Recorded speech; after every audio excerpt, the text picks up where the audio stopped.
Muy buenos días tengan todos. Hoy 9 de agosto damos inicio al curso de didáctica de la enseñanza del álgebra. Les saluda el profesor Sergio Busto. Es para mí un gusto, es para mí un honor saludarlo en esta mañana, hoy domingo. ¿Cómo están? Bien, vamos a compartir pantalla. Ok, por acá, como siempre, yo les muestro un pequeño paréntesis, ¿verdad? Motivacional, porque realmente es necesario, incluso en nuestras aulas de clases. A veces yo soy uno, ¿no? Que me entusiasmo tanto con el contenido que tengo que dar y se me olvida, ¿ya? Se me olvida incluso decirle a los alumnos cómo se sienten, cómo los ha tratado la vida. ¿Qué hay de bueno? ¿Qué hay de malo? ¿No? Un poquito de empatía, ¿verdad? Con los alumnos. Pero digo yo pues que hablo pues por mí, porque a veces uno se entusiasma, como digo yo, con el contenido, con cubrir el tema, con dar todos los algoritmos habidos y por haber, ¿verdad? En un trimestre, y a veces se me pasa por alto, ¿no? Pero siempre trato de hacer esa parte, ¿verdad? De compartir con el alumno. Buenos días, profe, buenos días. Buen día, buen día. Y mostrarles, ¿verdad? Que también nosotros los docentes, pues, nos interesa no solamente, pues, la parte académica, sino que también cómo está, pues, su estado emocional, ¿verdad? La imagen que dice aquí, tiempo, dice, llegará el día en que tanto esfuerzo tendrá sentido. El docente, ¿verdad? Una de las personas más sacrificadas, una de las profesiones en la cual, pues, se invierte mucho tiempo, mucho esfuerzo, nunca dejamos de prepararnos. La prueba de eso es, ¿verdad? Hoy domingo, ¿verdad? Que muchas personas, muchas otras profesiones del sector público están, como dice el dicho, tranquilitos, ¿verdad? En su casa. Y nosotros los docentes agarramos fines de semana para seguir preparándonos, para seguir estudiando, para seguir subiendo el puntaje, buscando, ¿verdad? Esas nuevas herramientas, esas nuevas técnicas, también sobre todo buscar ¿por qué no? Un mejor panorama en cuanto a la cercanía de nuestro trabajo, ¿no? Así que el docente, una persona tan preparada, tan sacrificada y que a veces, ¿verdad? No se le da el valor que se le debe dar como en otras profesiones, ¿verdad? Obviamente no es todo el mundo, pero sí, pues la gran mayoría, pues, de las personas, pues, tienen ese tipo de pensamiento, ¿verdad? Hacia el docente. El docente, ¿verdad? Dice que no trabaja mucho, dice, hasta mediodía, dice, 5 horitas, dice. Pero los que somos docentes, ¿verdad? Sabemos que eh, es, es más allá. Incluso uno lleva a su casa, ¿no? Trabajo, y si no lleva trabajo, o sea, no lleva nada que calificar, lleva en su pensamiento, ¿qué voy a dar mañana? ¿Y qué voy a hacer con tal alumno o con tal grupo, verdad? Entonces, llegará el día en que tanto esfuerzo tendrá sentido, todo este sacrificio que hace el docente, que a veces deja de estar con sus propios hijos para irse lejos y preparar hijos, formar hijos de otros, ¿no? Entonces es un enorme sacrificio, es un esfuerzo. Algún día todas estas cosas, ¿verdad? Que el docente hace tendrán sentido, tengan la confianza en ustedes mismos, la confianza en Dios, de que las cosas pues están cambiando, están siendo para mejor, ¿no? Siendo para bien. El tiempo se encarga de poner cada cosa y a cada uno en su lugar. Un solo pensamiento positivo por las mañanas puede cambiar para bien el día. Con el simple hecho de que usted pueda levantarse de la cama por su propia cuenta, pueda ver los rayitos del sol, pueda respirar, pueda oler, pueda hablar, pueda oír. O sea, son cosas pequeñas, son detallitos pequeños que a veces pasamos por alto, pero que nos dan ese sentido, ¿verdad? De agradecimiento, sobre todo con Dios. Aquellos que tengan, ¿verdad? La afinidad cristiana, ¿verdad? Que saben que existe un creador.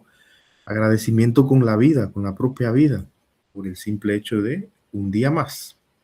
Un solo pensamiento positivo por las mañanas puede cambiar para bien el día, ¿verdad? En los grupos de la mañana, que corresponde en la otra jornada, yo siempre pues trato, ¿verdad?, de que haya por lo menos un pensamiento, ya sea escrito o proyectado ahí en la clase, que eso pues son unos minutos que se nos restan siempre, ¿verdad?, de la jornada, de la hora de clase, pero puede cambiar para bien, como dice, ¿no? Puede cambiar para bien el día.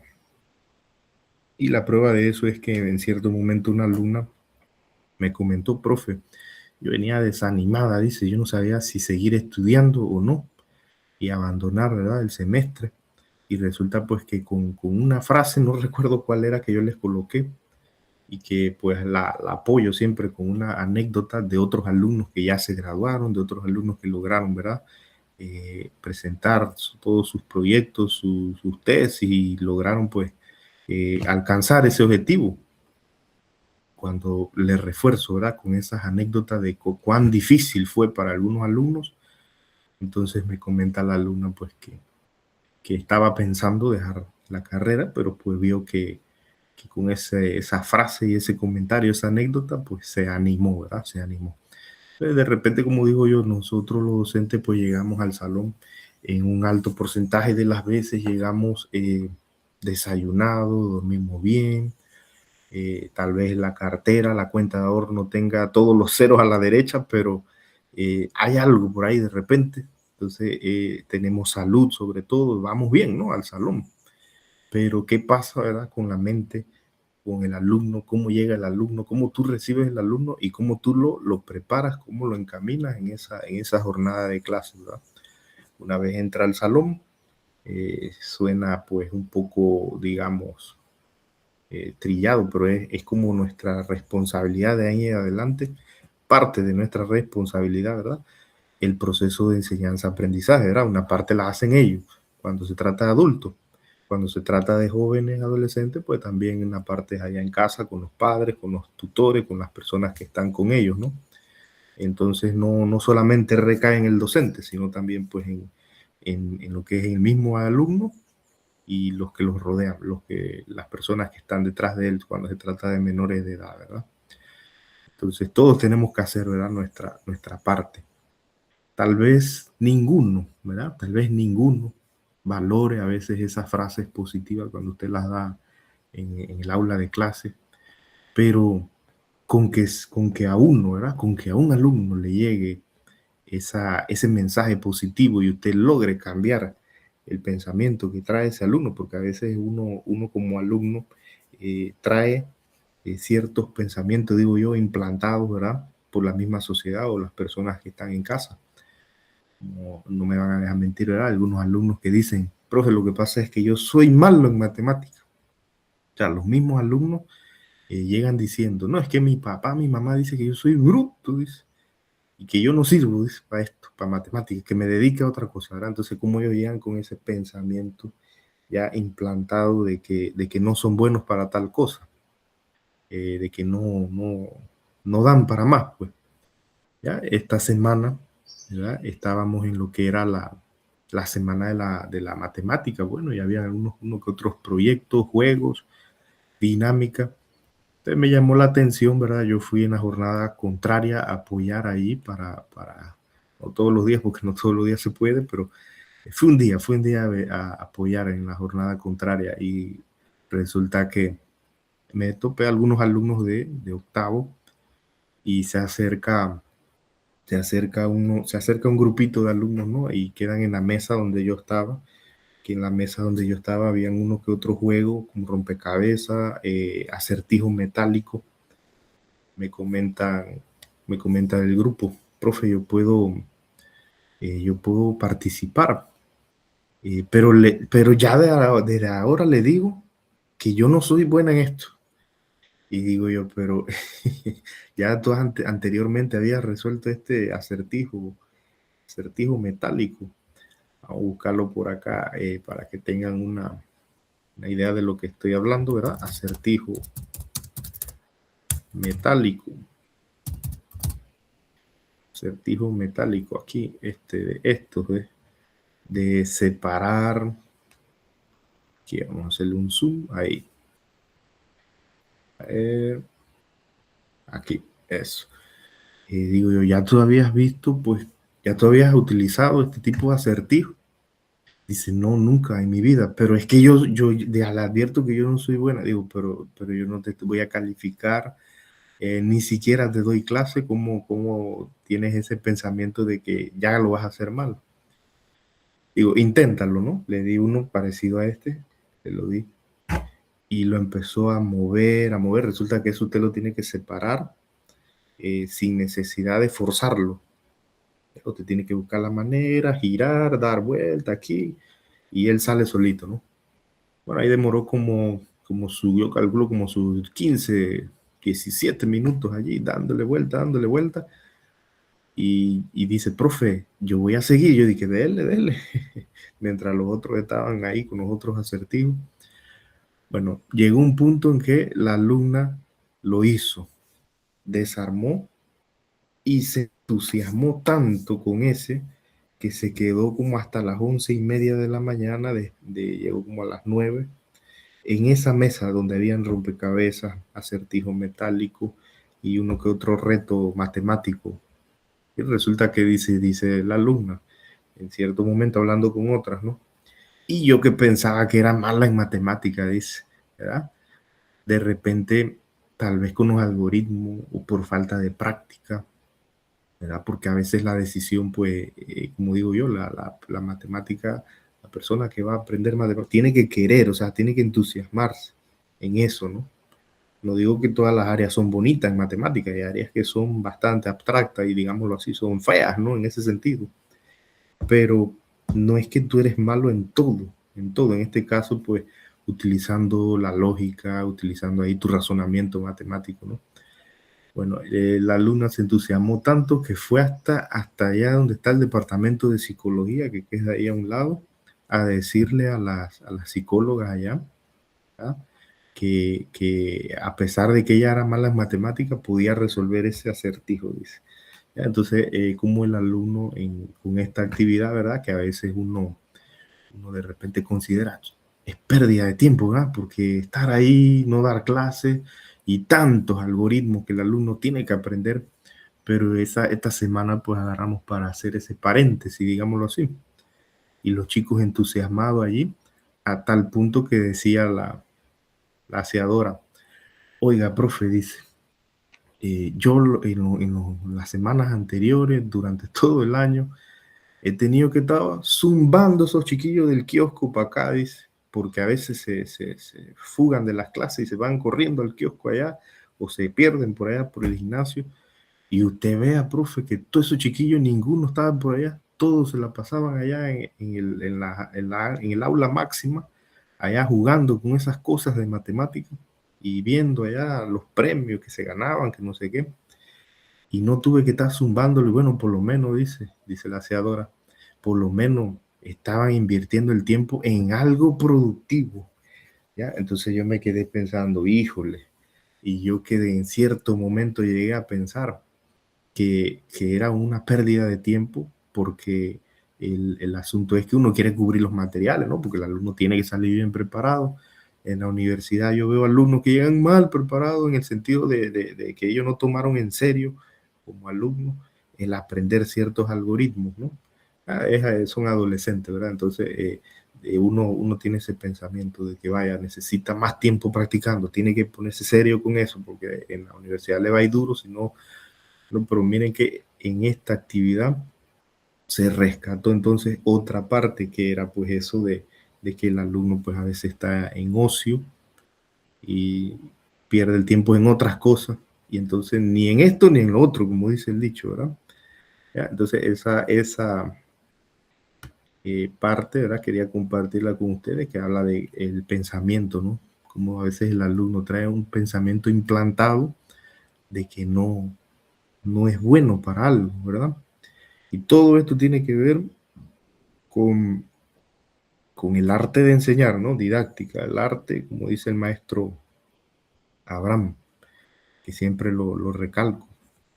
el arte de enseñar con amor, dice el maestro Abraham, ¿verdad? Muy bien, entonces por acá otra cosa que les quería comentar hoy tengo mi camisita aquí alusiva, ¿verdad? Resulta que el Día Internacional de los Pueblos Indígenas, 9 de agosto, ¿verdad? En Panamá, se sabe que tenemos 7 pueblos originarios que son los Nove, los Buglé, los Guna, o Cuna, ¿verdad? Que decimos Cuna, Guna, los Emberá, Wognam, los Bripri y los Naso Teribe, en total formando, ¿verdad? Un 12% de la población nacional, ¿verdad? En este momento, ¿verdad? Hacemos ese pequeño paréntesis para realzar, ¿verdad? Esa cultura de nuestros pueblos originarios, deseando, ¿verdad? Que un día, pues, se llegue el progreso en cuanto a la construcción de carreteras, el mejoramiento de las aulas, sobre todo, ¿no? Tan importante para el desarrollo de nuestras actividades, nuestra actividad de educadora ya, mejorar ese proceso tan delicado que permite pues el futuro, mejorar el futuro de nuestros niños, tanto en las zonas urbanas como en las zonas rurales y zonas de difícil acceso, ¿verdad? Muy bien, entonces por acá vamos a ver cómo anda la asistencia. Vamos a verificar aquí. Vamos a dejar ya toda la pantallita. Ok, está el compañero Ovaldino, Yelena, Daniel, Marta, Julisbeth, López Abel, nuestra directora, Isabel Moreno, Irene Morales, Gabriela Costa de Yanira. ¿Y quién más? Oniel Aguilar. Muy bien. Un gusto ser su docente, un gusto compartir con ustedes. Vamos a seguir por acá con un video motivacional de... A ver, entonces aquí el audio. Tengo que compartir el audio. Dejar de presentar aquí. Aquí. Vamos de nuevo. Ahora sí. Toda tu pantalla y la salida de audio.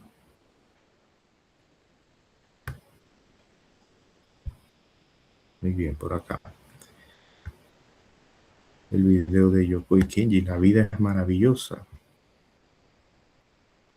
Muy bien, yo me voy a silenciar para mostrar solamente el video.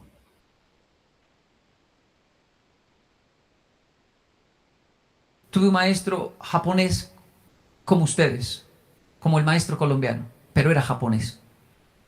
Era rarísimo.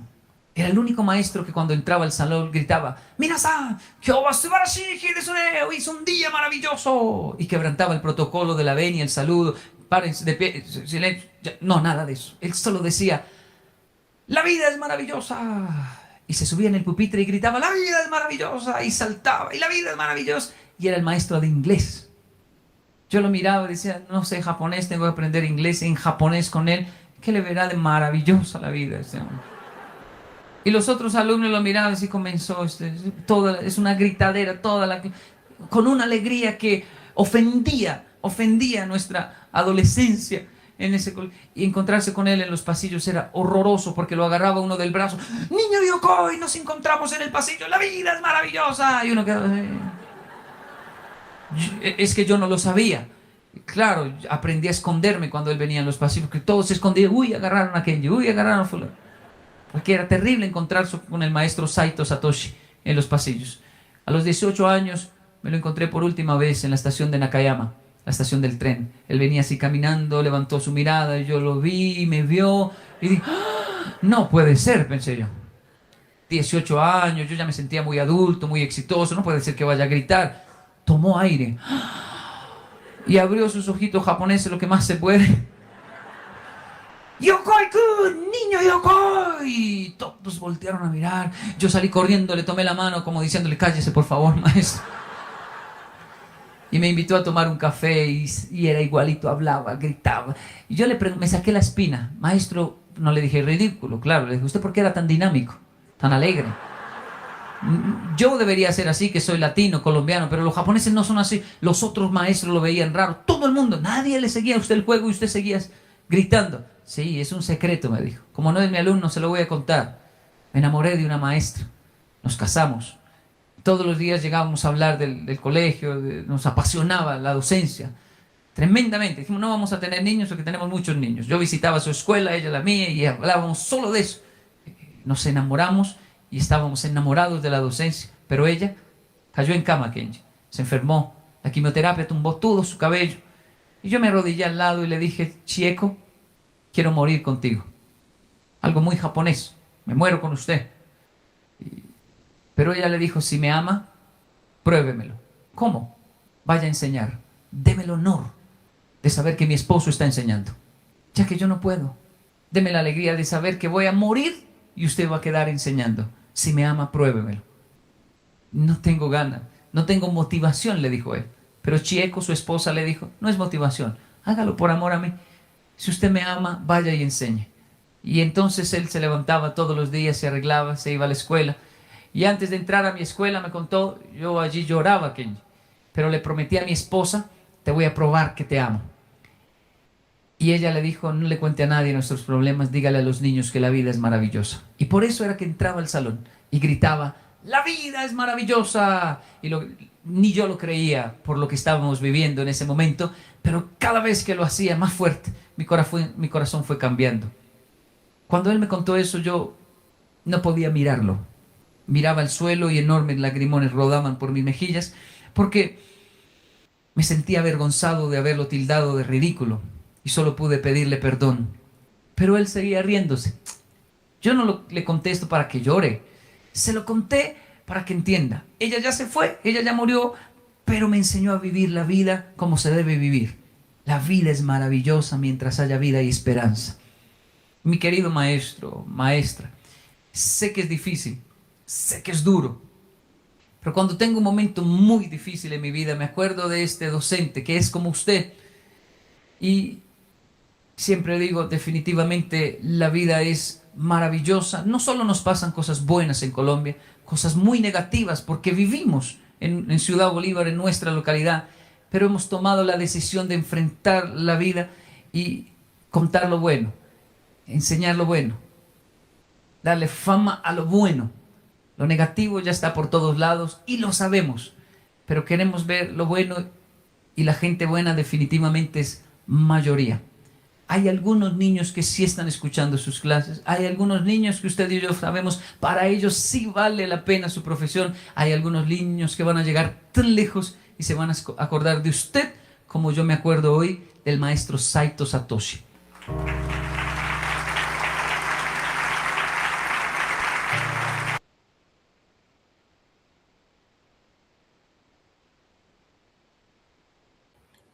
Muy bien, la vida es maravillosa, ¿verdad? Esta bonita anécdota del maestro Saito Satoshi, el maestro de Yokoi Kenji, ¿verdad? Cómo llegaba todos los días y decía que la vida era maravillosa. Hay entre adolescentes a veces, ¿verdad? Adolecen, ¿verdad? O sea, no le tienen sus hormonas, tienen sus sentimientos, tienen sus dificultades en casa también, ¿verdad? A veces los adolescentes no tienen otros problemas como nosotros los adultos, pero sí la parte emocional que traen de casa, ¿no? Y el maestro, como decía a diario, la vida es maravillosa. No importa, ¿verdad? Que a veces no tengamos todo lo que queremos, pero el simple hecho, pues, de estar vivos. Como decía, no todos los niños te van a escuchar o le van a tomar el valor a tu clase, pero hay algunos niños que sí, para ellos sí es importante, ¿ya? Como dice mi niña, la maestra dijo, y la maestra dice que es así, ¿verdad? El valor que le dan a ella, el poder que le dan de la palabra, ¿verdad? De lo que dice el maestro. Entonces a veces en muchas situaciones lo que nosotros le digamos puede causar un impacto positivo, ¿verdad?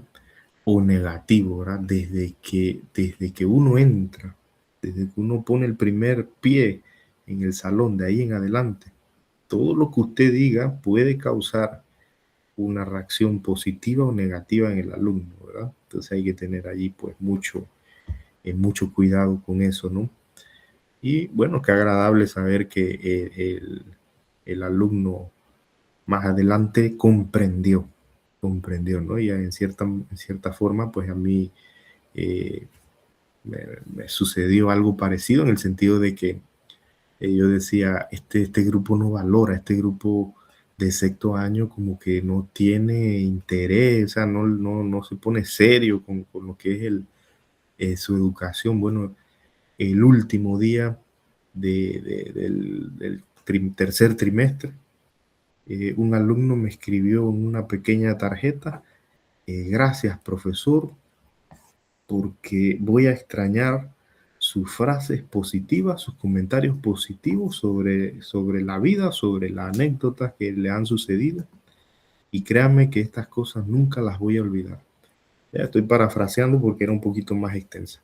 Y yo quedé pensando, mira, no era como yo pensaba, porque para mí el 100% del salón no estaba pendiente o no valoraba esos pequeños momentos motivacionales, y resulta que ese alumno que era el que uno de los que más se le notaba, pues como que no miraba, no prestaba atención, estaba pendiente de eso, ¿verdad? Y que en muchas ocasiones decía que tenía problemas y con las frases pues se le motivaba de cierta manera, ¿no?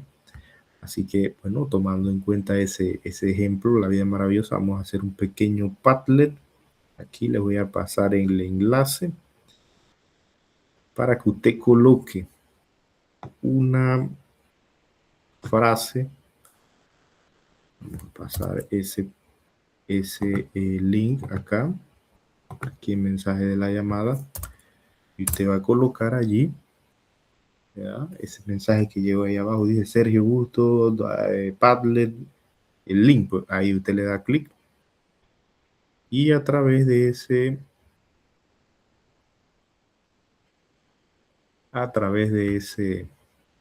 el link de Padlet, usted va a hacer su publicación de una pequeña frase positiva, un muro de frases positivas. ¿Cómo hacemos esto en el tablero? ¿Cómo hacemos en donde no hay un proyector? Hay unas notitas de colores, ¿verdad? Que usted adhesivas. Usted le entrega una a cada alumno, le dice, coloca una frase positiva ahí, corta. Y luego cada uno la va y la coloca en el tablero, ¿ah? Una actividad sencillita, pero que, o puede ser en un mural en forma de arbolito o algo, ¿verdad? En la semana. Ok, asunto, vamos a colocar aquí, voy a colocar mi nombre, ¿no? Sergio Busto, y aquí escribe algo hermoso, ¿eh? Mira cómo dice Padlet, ¿no? Esta aplicación española. Escribe algo hermoso, no es lo mismo decir escribe que decir escribe algo hermoso, ¿verdad? Muy bien, entonces aquí colocamos con mucha fe, bueno, en este caso, yo siempre le comento a los alumnos, ¿verdad? Con mucha fe y mucho esfuerzo. Mucha fe y mucho esfuerzo, muchas cosas pueden ser posibles. Ya, no dejarle todo a Dios, sino que, como dice el dicho, a Dios rogando y con el mazo dando, dice el dicho, ¿verdad? Con mucha fe y mucho esfuerzo. Muchas cosas pueden ser posibles. Listo, y voy a agregarle una pequeña imagen por aquí. Imagen, búsqueda de imagen. Vamos a colocar una imagen de un país. Paisaje. Y ahí le anexo pues un paisaje. Un atardecer, este arbolito está bonito ahí. Listo. Y le doy a enviar. Última cosa, ¿cómo quieres que te llamemos? Sergio Busto. Listo. Ahí está mi notita. Con mucha fe y mucho esfuerzo, muchas cosas pueden ser posibles. Bien, entonces aquí me indica que sí, están algunos escribiendo. Nuevamente les envío el link acá en la videollamada. Una actividad sencillita, cortita, ¿verdad? De motivación. Una frase cuando ahorita terminemos este muro Yo lo recorto y lo pongo en la entrada de allá de la plataforma. Cuando yo entro, ¿verdad? A calificar, usted entra a hacer su tarea y usted vea las frases allí, de repente lee una, un solo pensamiento positivo puede cambiar para bien el día. Bien, vamos a darle chance, ¿verdad?, de que participen allí a través de ese enlace.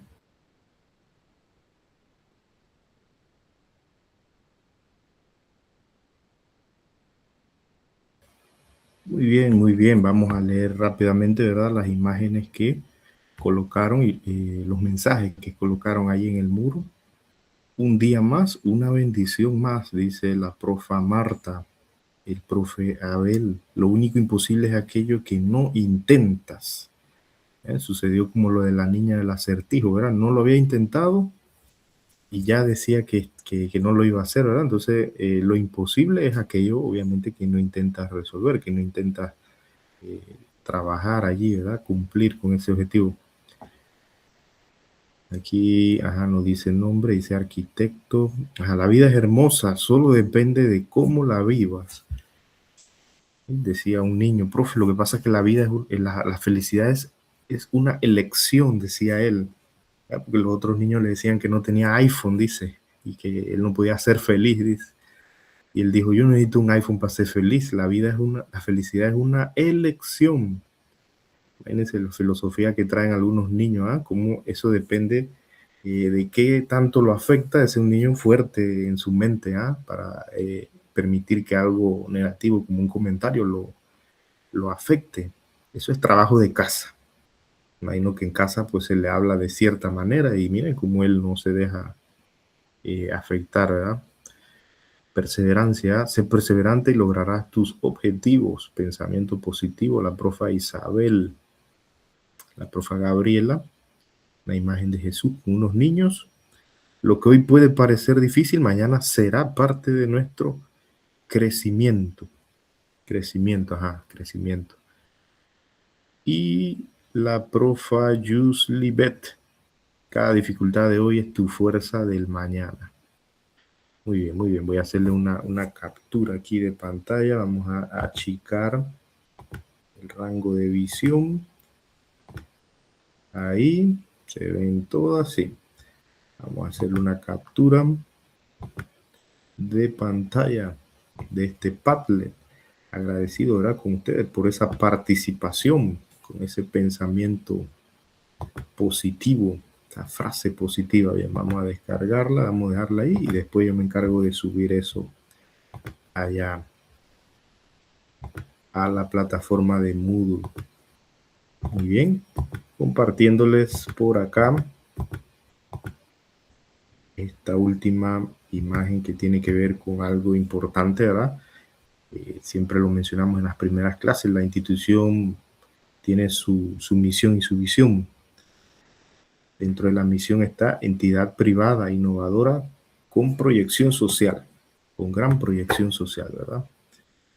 Creación para formar y capacitar ciudadanos con calidad humana, impulso de personas emprendedoras para mercados competitivos, ¿verdad? Docentes no solamente que tengan conocimiento, sino que también apelen a esa parte humana, ¿no? Tener calidad humana como docente, tener empatía con sus alumnos. Visión, ser un instituto superior de excelente proyección social, mantener elevada calidad y reconocimiento a nivel nacional, presencia en todas las provincias, casi todas las provincias, ¿verdad?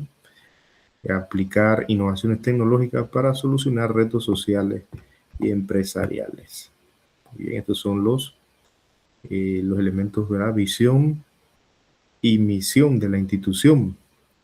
Bien, por acá tengo la planificación, ¿verdad? En esta semana, el tema 1, enfocado al área pedagógica, enfocada al área de las estrategias de enseñanza y aprendizaje, en la cual tenemos dos asignaciones, lo que es el trabajo en clase 1 y la asignación 1. Todas las actividades están abiertas hasta el 30 de agosto, ¿verdad? Para que usted la vaya haciendo de acuerdo al tiempo que tenga disponible, ¿ya? De forma general, nuestro objetivo es explorar y analizar sobre la naturaleza de las matemáticas, específicamente en una de las áreas tan complejas y tan utilizadas a nivel de lo que es premedia y media, álgebra, sobre sus procesos de enseñanza y de aprendizaje. Era una de las materias favoritas de los alumnos. Los alumnos, ¿verdad? Cuando yo les menciono este tipo de cosas, dicen los alumnos, no creo, dicen los alumnos, ¿verdad? Por el asunto, pues que álgebra es, por definición, es abstracto. O sea, los algoritmos son abstractos. Cuando usted los ve, usted como que queda, ¿y eso para qué sirve, verdad? La mayoría de los alumnos, pues, digámoslo así, se corren o se asustan cuando ven contenido que tenga números y letras solamente. Eso pues los aterra, sobre todo pues la comprensión del algoritmo, la ejecución de su algoritmo, ¿verdad? El álgebra es una de las ramas fundamentales de la matemática que estudia las relaciones entre cantidades desconocidas, representadas generalmente por letras y símbolos, ¿no? Donde usted ve números, letras, signo de operación, signo de agrupación, eso involucra generalización, o sea, esa área de la matemática llamada álgebra. Y es una herramienta poderosa, claro que sí, para resolver problemas complejos en diversas áreas, desde la ciencia, la ingeniería, la economía, la vida diaria. En cierto momento llego yo al aula de clases, me correspondía en un laboratorio, ¿verdad? Porque los salones en el primer semestre se llenan, entonces a veces pues los más nuevos nos mandan pues a laboratorio a ocupar salones de otras personas, ¿verdad? Me prestaron un laboratorio de ingeniero de suelos y resulta que cuando yo llego pues en una de las tantas clases, el ingeniero nunca llega a las 7 de la mañana, siempre llega como a las 8 porque ellos tienen su otro horario, ¿no? Y en una de esas me dice el ingeniero, oiga, profesor, ven acá, necesito su ayuda, ven acá a mi oficina. Yo dejé los chicos ahí trabajando en una actividad y digo yo, ¿qué puedo saber yo en mi mente, no? ¿Qué puedo saber yo del área de suelos? Si yo no tengo idea de ahí, yo soy un neófito, no sé nada de eso. Resulta que el ingeniero estaba trabajando en un asunto, en una matemática en la cual, pues, de tantas variables que tenía, tenía que despejar una.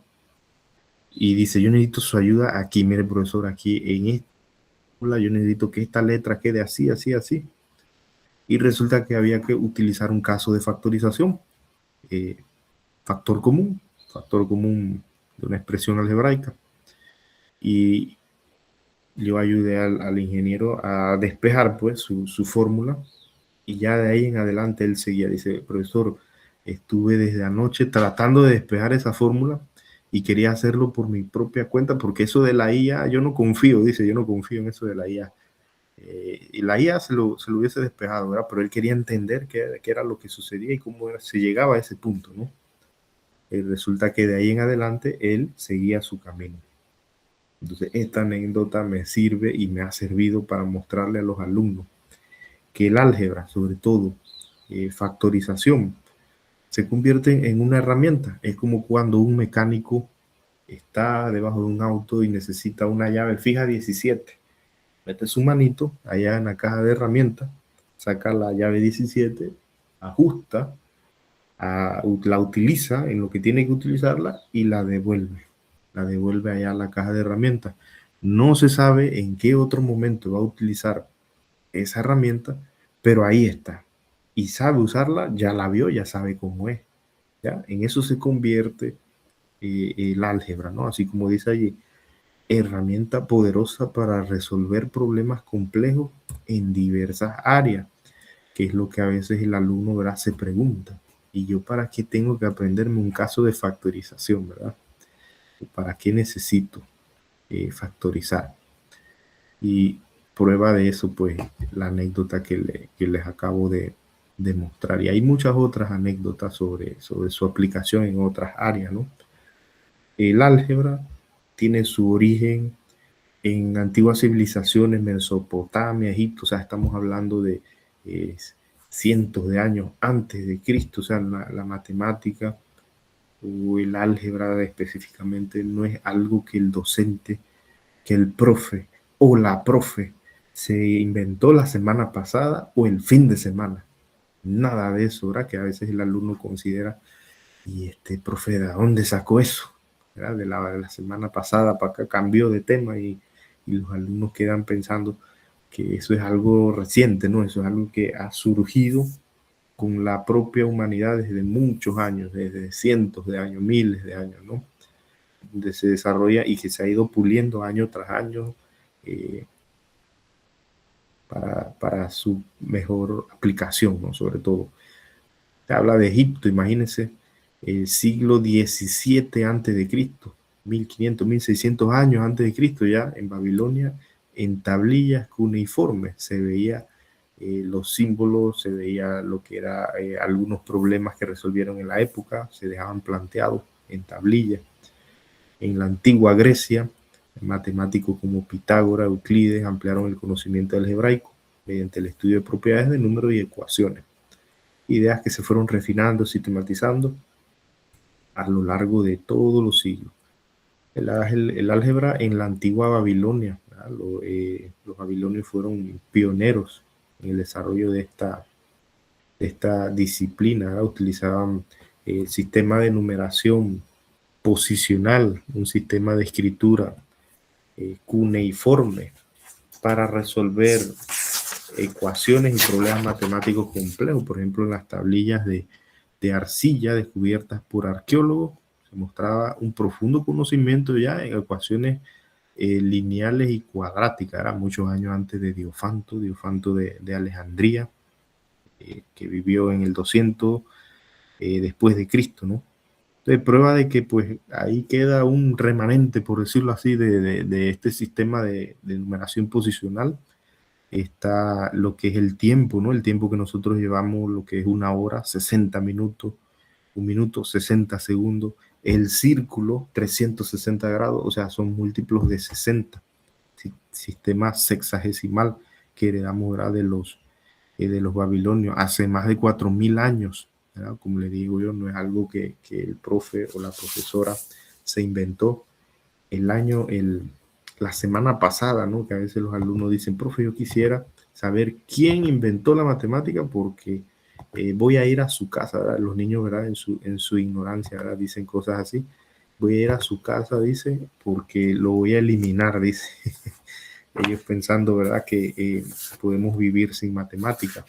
Y que todo lo que nos rodea está basado en uno que otro concepto matemático que se ha perfeccionado a lo largo de los años. Orígenes en la antigua Grecia. Bueno, hay personajes que se resaltan, no solo eso, sino que hay muchos más, pero se resalta a lo que fue Diofanto de Alejandría, Euclides, Arquímedes, quienes desarrollaron conceptos algebraicos clave como las ecuaciones, las incógnitas y los sistemas de ecuaciones. Ese es uno de los tantos aportes, ¿verdad?, de Diofanto de Alejandría, ecuaciones diofánticas, los símbolos algebraicos. Fue uno de los primeros en emplear notación simbólica para representar ecuaciones, aportes que se ven en el área de aritmética, la axiomatización de la geometría, las proporciones, la semejanza, la teoría de números, ¿verdad? Todo esto sucedido pues en la antigua Grecia. Es un legado, ¿verdad?, que nos acompaña hoy en día en todas estas áreas, incluyendo pues geometría analítica, trigonometría. El álgebra dejó un legado fundamental. Conceptos como las ecuaciones de primer y segundo grado, factorización, sentaron las bases para el álgebra moderna de hoy en día, ¿no? Cada vez que usted agarra su celular y lo desbloquea con su rostro, resulta que ese desbloqueo del rostro es a base de pura trigonometría.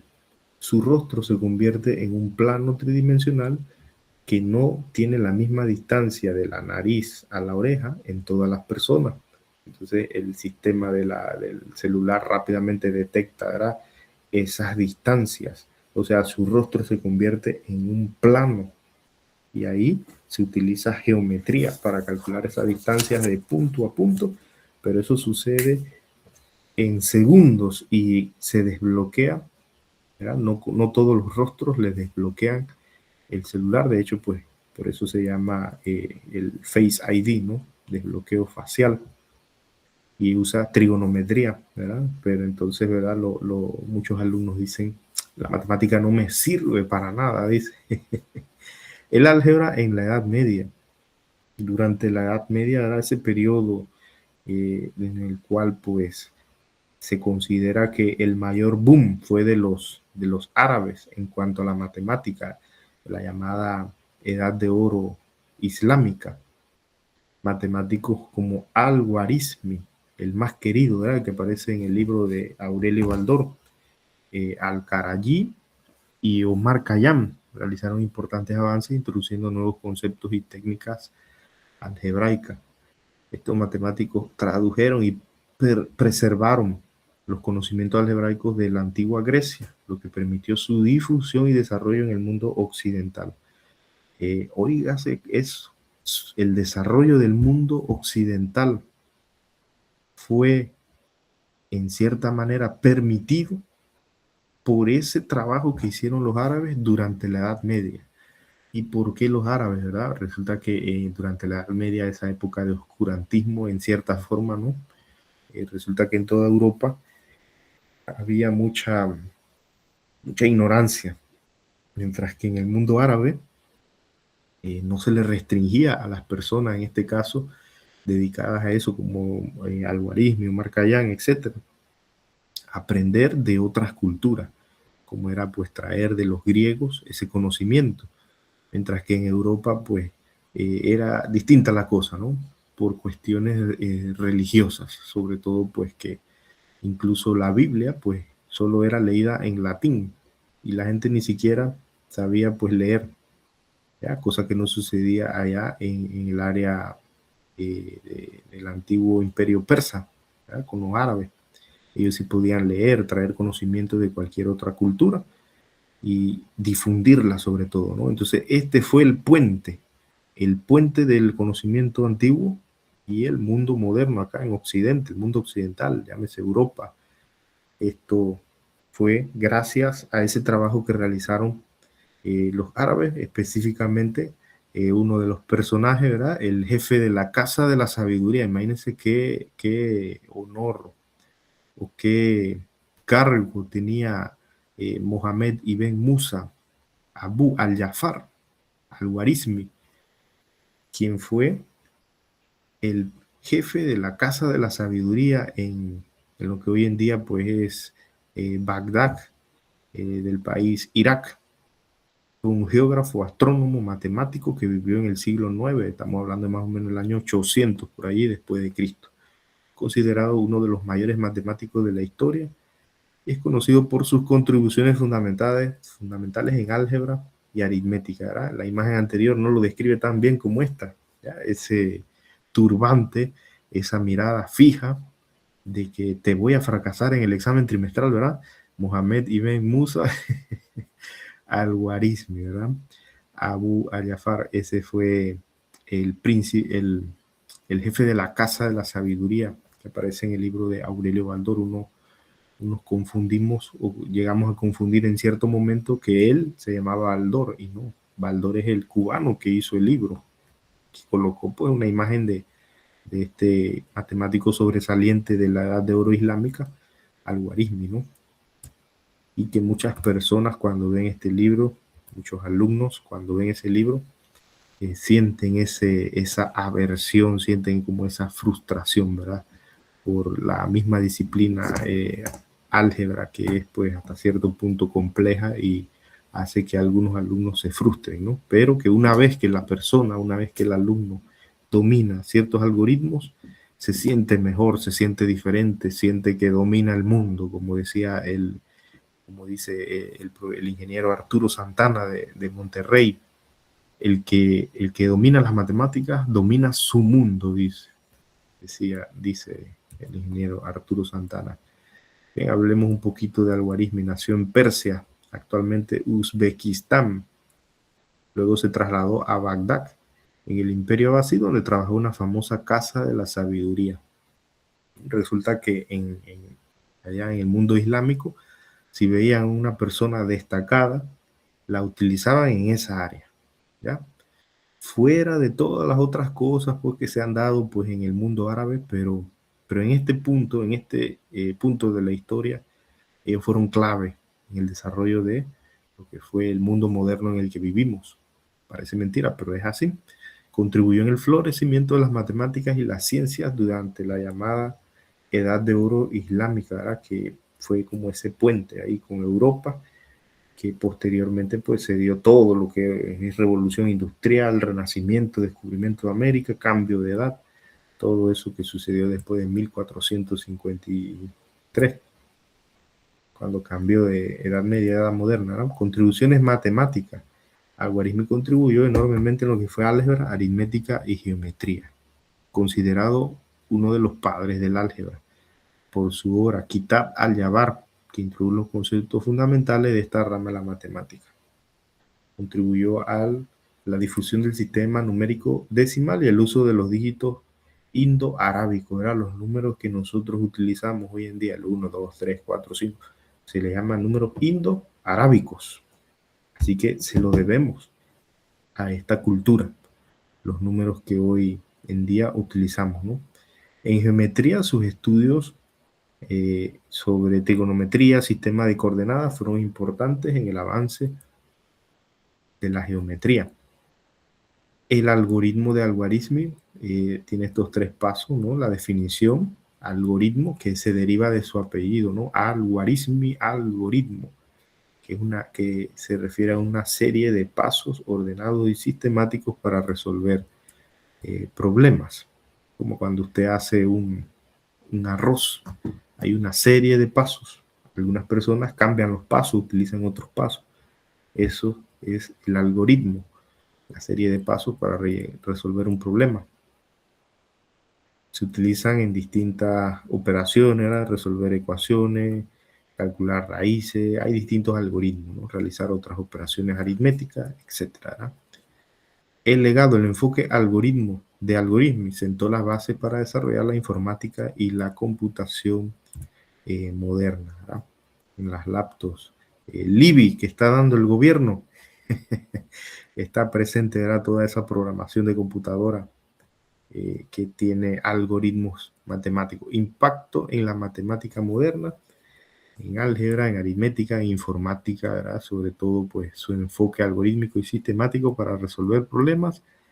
Anticipó el desarrollo de la computación y la informática.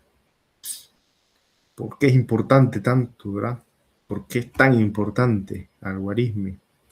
Desarrolló su ciencia, ¿verdad? Está presente en lo que es astronomía, geografía, en educación, en las distintas ciencias, llámese química, física, muy relevante, ¿verdad? El dominio de lo que es pues esta área de la matemática, que es el álgebra, legado y reconocimiento, las obras más importantes, Kitab al-Jabr y Kitab al-Mukhtasar, que involucra lo que es el al-Jabr y el al-Muqabalah.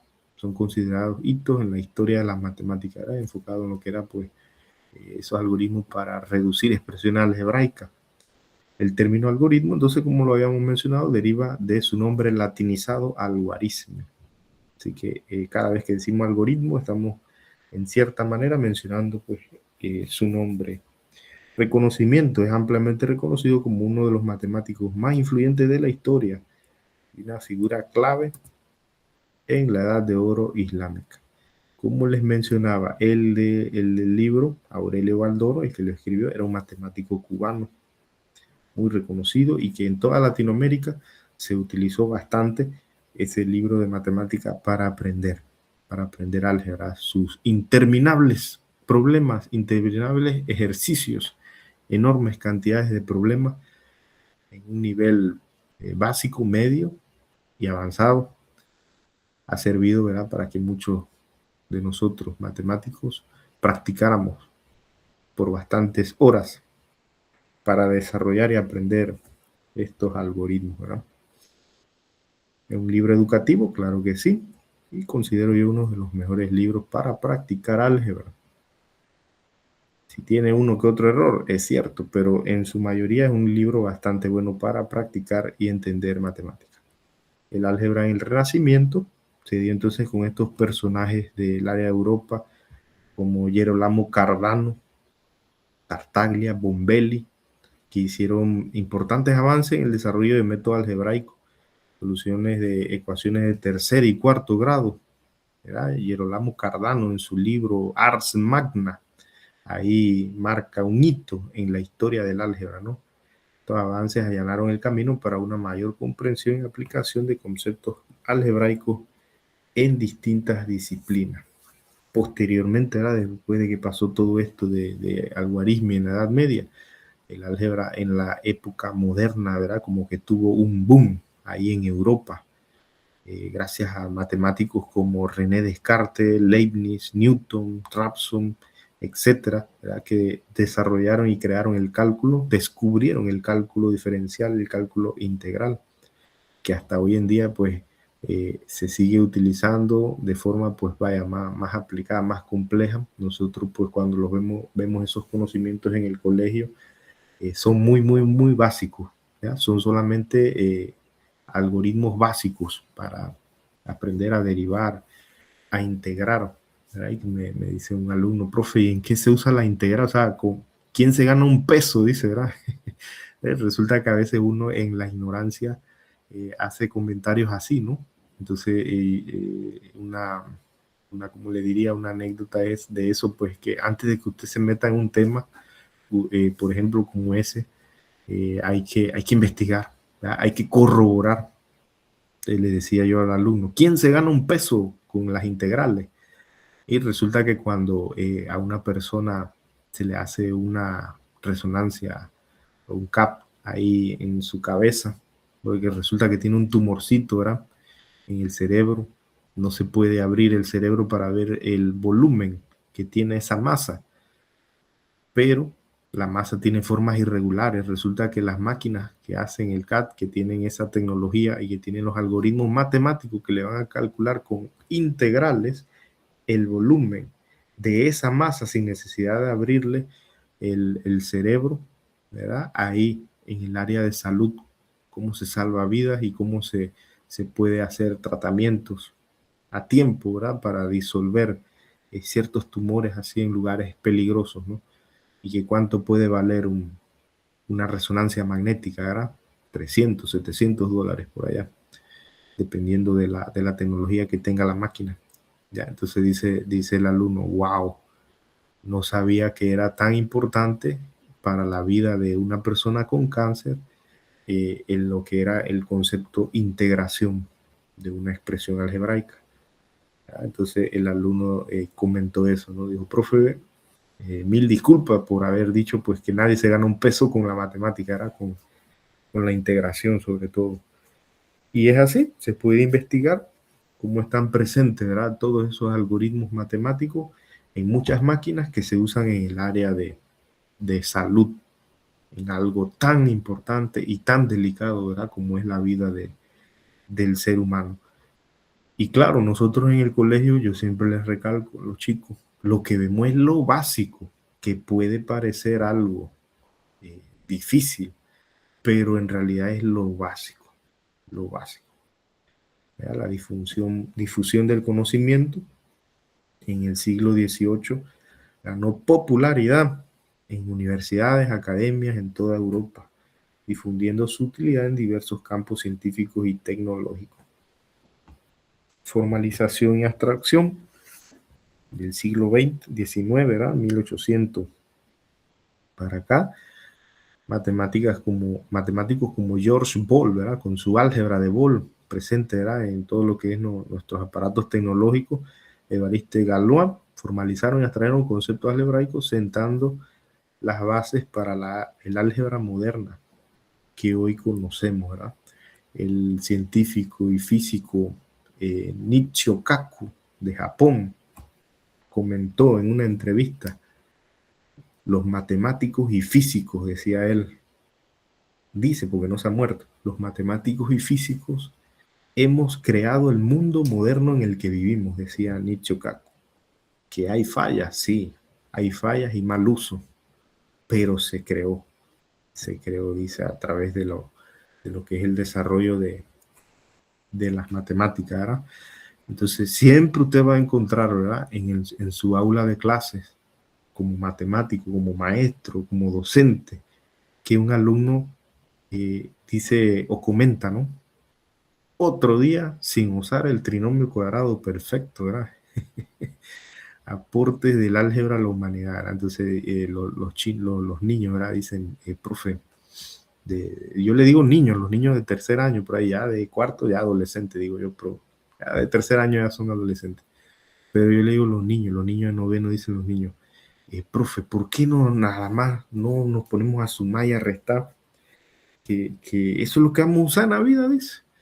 Y digo yo, sí, pues, pónganse a repasar las tablas, pues vamos a hacer un ejercicio oral de las tablas, ¿verdad? Le dicen los otros compañeritos, ¿vio? Por estar hablando, ¿verdad? Entonces digo, no, vamos a reforzar eso, pues, vamos a agarrar las 2 horas de clase para reforzar eso. Y resulta que ni para las tablas, ¿verdad? A veces tienen entonces ese problema de memoria, problema de concentración, de precisión, y resulta que tanta álgebra, ¿para qué sirve? Resulta que sus hemisferios cerebrales, tenemos en el hemisferio izquierdo lo que es los números, los símbolos, la lógica, la expresión, la lectura, la escritura, el razonamiento, el aprendizaje. Entonces, cuando usted lleva su cerebro a esos altos niveles, ¿no? De comprensión de lo abstracto, se mejora su razonamiento, su comprensión del mundo que lo rodea. Usted empieza a ver el mundo de una manera distinta. Usted empieza a ver con un poco de lógica las cosas. Empieza a razonar, a entender las cosas de una mejor manera. En la parte derecha, la imaginación, la creatividad, esas las dan otras áreas, ¿verdad? Cuando el niño se pone a pintar, ahí tiene pues esa parte de creatividad, de dibujo, fortalecer sus emociones, su empatía, sus sentimientos hacia otras personas. Cuando en música se pone a cantar, a tocar un instrumento, cuando pasea por allí en el automóvil con su padre o en un autobús hacia Panamá o hacia algún lugar, y aprecia la naturaleza, el espacio que lo rodea. Pero la parte más difícil es esa, la de la izquierda. Y esa, ¿con qué se trabaja?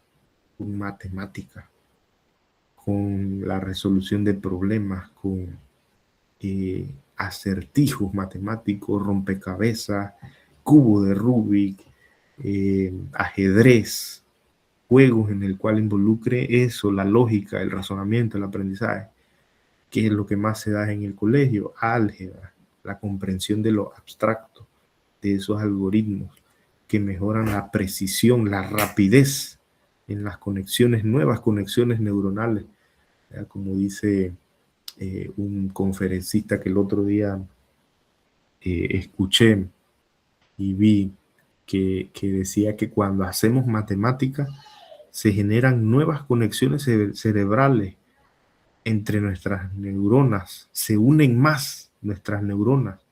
Eso hace y permite que la conexión, el traspaso de información se dé más eficiente, más rápido. Tal vez nunca vuelvas, decía el conferencista, tal vez nunca vuelvas a ver el trinomio cuadrado perfecto en tu vida. Pero el simple hecho de haber aprendido esos algoritmos matemáticos generaron nuevas conexiones entre las neuronas, lo que hace que nuestro cerebro sea más eficiente. ¿Ya? Entonces, esos son los beneficios, ¿verdad? No es que usted va a ir al súper y va a decir, deme 3 libras de trinomio, eso no funciona así. Y el alumno tiene que entenderlo, ¿verdad? Entonces yo siempre meto mis comerciales así, poco a poco, para que el alumno vaya entendiendo qué es y por qué es importante matemática, ¿no? En nuestra vida. Y ellos van abriendo sus ojos, ¿verdad? Porque dice un dicho, el que no sabe es como el que no ve. Entonces hay que abrirle los ojos a los chicos, ¿verdad? Aportes del álgebra a la humanidad en cuanto a la innovación, el análisis de datos y el progreso científico. El álgebra ha sido clave para el desarrollo de teorías científicas, mecánica, relatividad, física cuántica, el avance del conocimiento humano. Hasta el año pasado, los chinos, después del baneo que le hizo Estados Unidos en cuanto a la producción de chips para celulares y en cuanto a las sanciones de Play Store, el uso de la empresa Google, ante esa adversidad que se pensó que se iba a destruir, ¿verdad? Esa empresa Huawei, pero resulta que ahora ellos están produciendo chips de 2 y 3 nanómetros. Para que tengan una idea, un cabello humano puede estar en 70.000 nanómetros el grosor, y los chinos están produciendo chips de 2 y 3 nanómetros, algo, ¿verdad?, imposible, algo prácticamente fuera de que nos vuela la cabeza, ¿no? Entonces están haciendo esa tecnología más eficiente ante la adversidad. Las personas, pues, los chinos respondieron de manera distinta a estos avances tecnológicos que se están dando ahora pronto, ¿no? Álgebra y tecnología, aplicaciones en computación para el desarrollo de algoritmos, programación de computadora, en la criptografía, ¿verdad? Cuando vamos a desbloquear nuestra banca en línea para ver si ya cayó el décimo. Entonces allí, cuando vamos a enviar un YAPI, está el código en trust.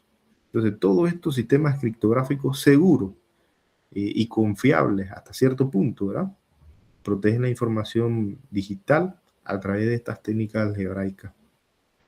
La inteligencia artificial, que ahora el chico cuando va a hacer una tarea dice: Gemini, ChatGPT, hazme este mapa conceptual.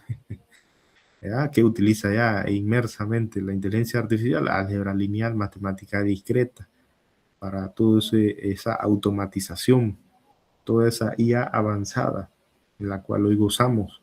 Ahí está presente el álgebra en los códigos de programación, procesamiento de señales. Gracias al álgebra podemos analizar y procesar señales digitales como las utilizadas en comunicaciones, audio y video. Voy a enviarle la captura del YAPI a mi primo que está allá en Colón. ¿Cómo llega esa imagen allá? ¿A través de qué? A través de la fibra óptica. Pero ¿cómo se...? Y si tengo un primo en la montaña que utiliza, no hay fibra óptica hasta allá, pero que tiene un celular conectado a Starlink, ¿cómo llega esa señal allá? Llega a través de un satélite, ¿verdad? ¿Y cómo se puso ese satélite allá en órbita? Así tiraron el satélite así a lo vaquero ahí al aire, o utilizaron fórmulas matemáticas para ver lo que era velocidad de escape de un objeto, la trayectoria de un cohete. ¿Habrán utilizado álgebra? Y yo creo que no, ¿verdad?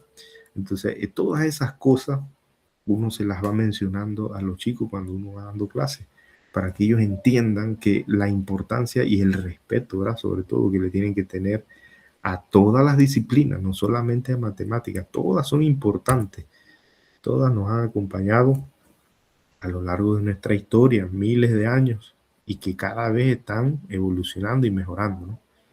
El álgebra ha evolucionado desde sus orígenes en la antigua Babilonia y Grecia hasta convertirse en una herramienta fundamental. Su desarrollo a lo largo de los siglos ha sido impulsado por grandes matemáticos que han ampliado sus fronteras y aplicaciones. Entonces, esta era una breve digo yo, porque es amplia, ¿no? Una breve introducción a lo que es la disciplina álgebra. Introducción al álgebra, técnicas y estrategias de enseñanza, el área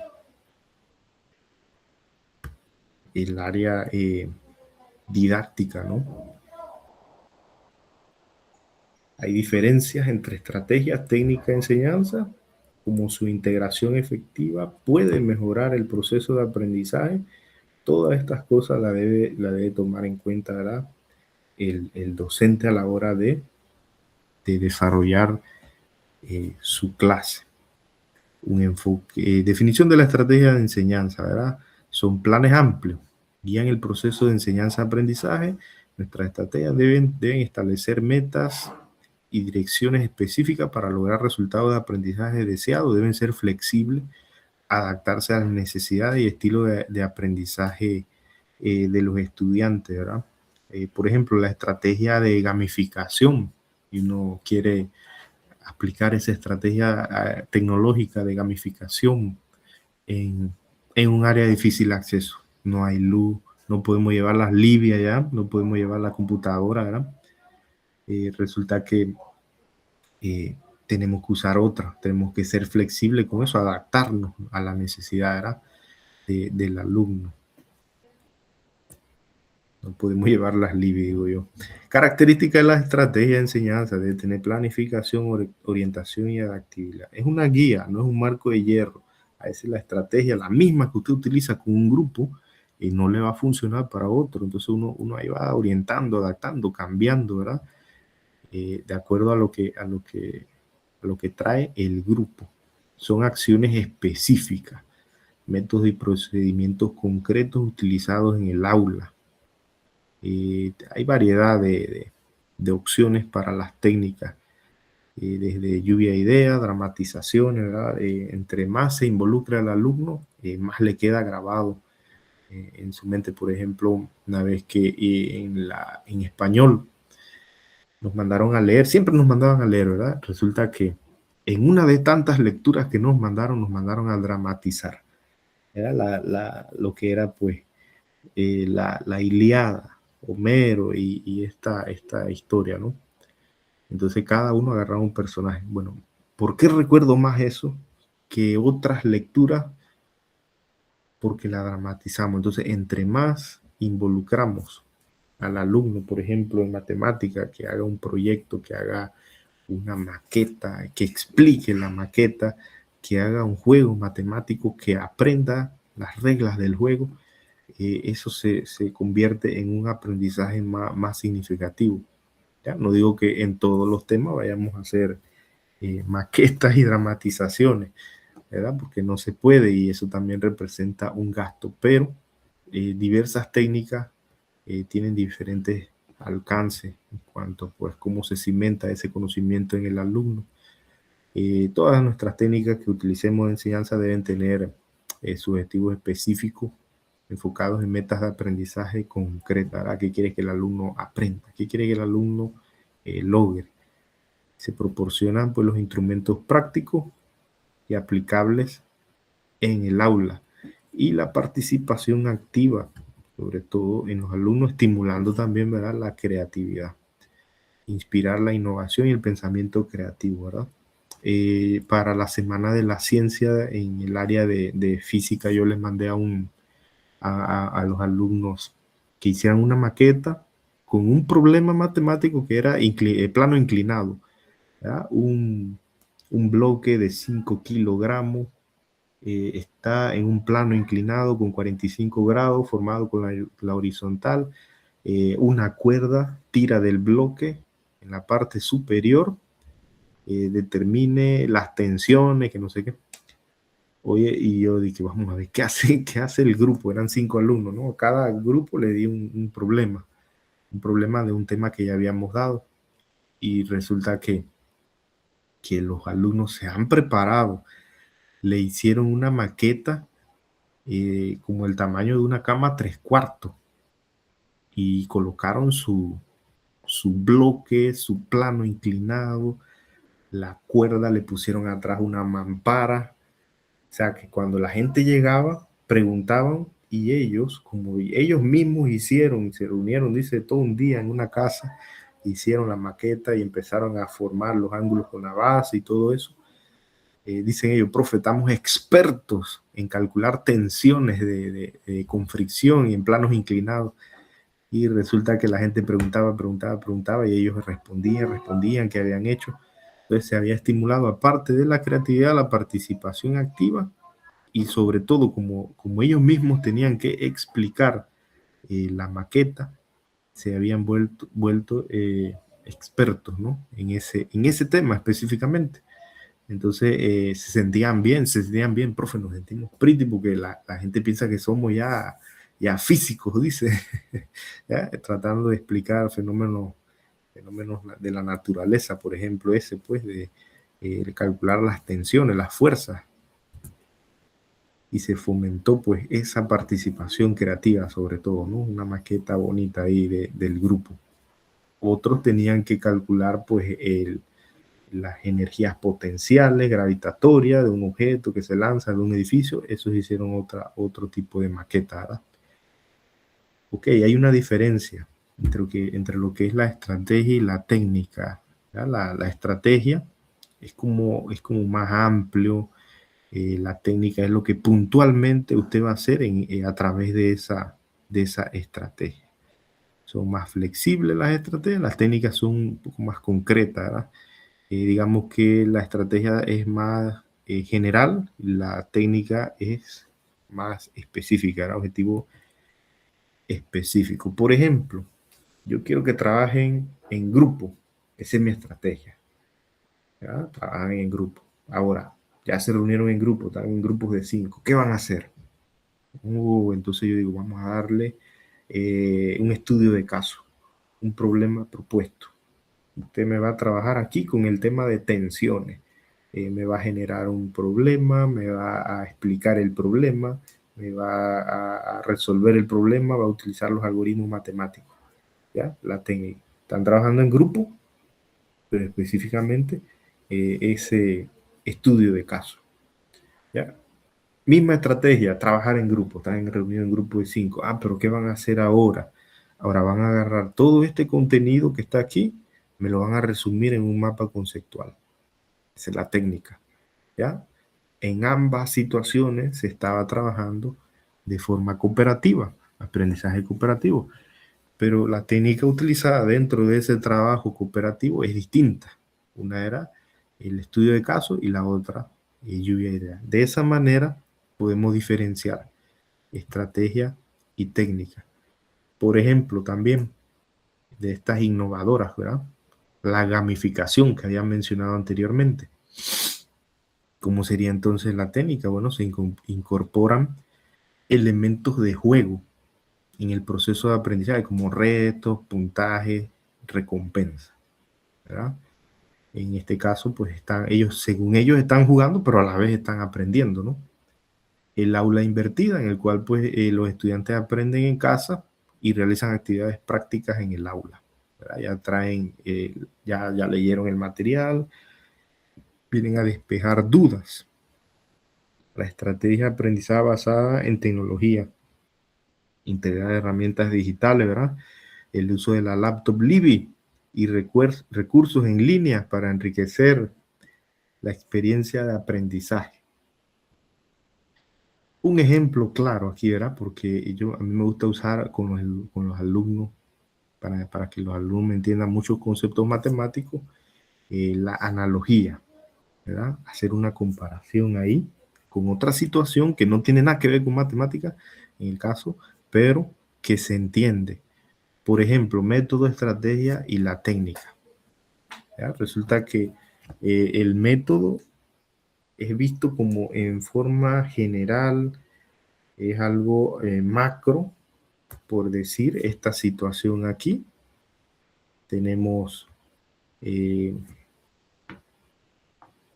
cuando se está tratando de conquistar una dama, conquistar una chica, ¿verdad? En el amor, por ejemplo, el método puede ser usar un enfoque a largo plazo, una conquista progresiva, ¿verdad? Como dice el dicho, no es de la noche a la mañana, sino que una conquista progresiva. Ganar su confianza poco a poco con constancia, en lugar de una propuesta directa el primer día, ¿verdad? Como un niño que se le acercó a una chica y le dijo, hola, quiero que seas mi novia, ¿verdad? Y la niña salió huyendo. Y le dije, no, así no. Usted no puede llegar donde una chica que le gusta, parársele al frente y decirle, hola, ¿quieres ser mi novia? Usted tiene que conocerla, usted tiene que tener un poco de calma, ¿verdad? Es una conquista progresiva, gánese su confianza, ¿ya? No una propuesta directa en el primer día. Entonces, En el aula puede utilizarse pues un método inductivo, aprender de lo particular y llegar a un concepto general, ¿verdad? Se les da un ejemplo particular y el alumno llega entonces al concepto general, a la fórmula que define de manera abstracta todas esas situaciones que se parecen, ¿ya? Entonces, en cuanto a una conquista, debe ser algo, pues, ya sea a largo plazo, progresivo. Ok, usted decidió, pues, que va a ser de forma progresiva, ¿verdad? Que va a hablar con la chica de forma progresiva. ¿Qué estrategia va a utilizar? El plan para la cita, ¿verdad? Si usted quiere, ya sea llevarla a una galería de arte, porque usted se dio cuenta que a la chica le gusta el arte, las pinturas, o llevarla al cine, porque ella es cinéfila, le gustan las películas, ¿ya? Entonces, esa es su estrategia, ¿ya? En el caso de los alumnos, ¿qué le gusta más a los chicos? Jugar, gamificación, esa es su estrategia. Esa es la estrategia. Ok, una vez usted ya está en la galería de arte, ¿qué va a hacer ahora? ¿Qué técnica va a utilizar? Un recurso puntual. Usted va a pedirle que ella le hable sobre los libros, el arte que más le gusta. Entonces usted empieza ahí con sus preguntas, su diálogo, su entrevista cara a cara, ¿ya? Esa es su técnica. En ese caso, es un detalle puntual. Usted le hace una pregunta sobre su libro favorito para mantener la conversación fluida en la que ella participe. Hacer un cumplido durante la cena. En el aula, usted puede utilizar el Think, Pair, Share, que sería pensar, emparejar, compartir.